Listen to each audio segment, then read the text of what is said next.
ম্যান্ডেটবিহীন সরকার ছিল। কাজেই সেই সরকারের নেওয়া সিদ্ধান্তগুলো স্বাভাবিকভাবেই গণবিরোধী। আমরা 15ই আগস্ট শোক দিবস সহ বিভিন্ন গুরুত্বপূর্ণ সিদ্ধান্ত যে সরকার নিয়েছে সেগুলো রিভিউ করতে বলেছি এবং আমরা সহ এখন পর্যন্ত যতগুলো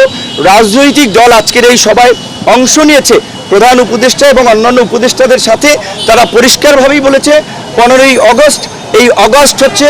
জাতীয় বিপ্লবের মাস। আমরা আগস্ট বিপ্লব হিসেবে এই মাসকে উদযাপন করতে চাই। এটা আমাদের শোকের নয়, এটা আমাদের সুখের এবং শান্তির মাস। কাজেই এই 15ই আগস্টকে কেন্দ্র করে যে জাতীয় শোক দিবস, এই স্বৈরাচারী ফ্যাসিস্ট সরকারের যে নেওয়া সিদ্ধান্ত সেটা বাতিল করে এবং ওই দিন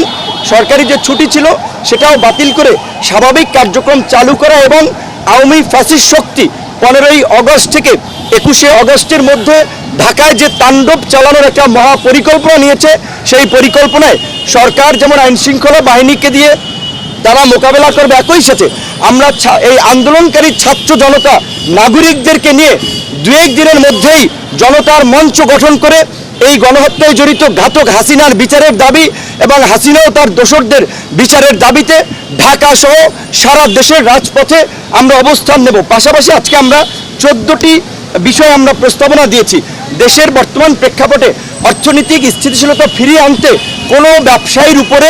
আপনার হয়রানি না করা, সবাইকে নিয়ে মতবিনিময়ের মাধ্যমে ব্যবসায়ীদের স্বাভাবিক কার্যক্রমের সুযোগ দেওয়া, 64টি জেলা এবং 650 উপজেলা এবং থানা পর্যায়ে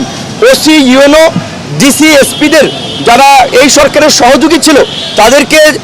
পরিবর্তন করে সৎ, সাহসী, দক্ষ অফিসারদেরকে নিয়োগদানের মাধ্যমে প্রশাসনিক স্থিতিশীলতা ফিরিয়ে আনা, প্রশাসনের মধ্যে যে পাল্টা এবং অভ্যুত্থানের যে চেষ্টা করা হচ্ছে সেগুলোকে রুখে দেওয়া, এরকম 14টি দাবি আমরা দিয়েছি। এবং সর্বশেষ যেটি আমরা কথাটি বলেছি, দ্রুত সময়ের মধ্যেই রাষ্ট্র সংস্কার ও জাতীয় নির্বাচনের রোডম্যাপ প্রদান এবং এই যে আওয়ামীপন্থী যে সংখ্যালঘুদের একটি অংশ আপনার যে বিভিন্ন ধরনের প্রপাগান্ডা এবং বিভ্রান্তি ছড়াচ্ছে, নির্যাতন, হামলা মামলার এবং সেটাকে প্রমোট করছে ভারতীয় কিছু মিডিয়া, এই বিষয়ে আমরা সরকারকে জানিয়েছি এবং আমরা অনুরোধ করেছি সংখ্যালঘুদের এই হামলা মামলার বিষয়ে তদন্ত করার জন্য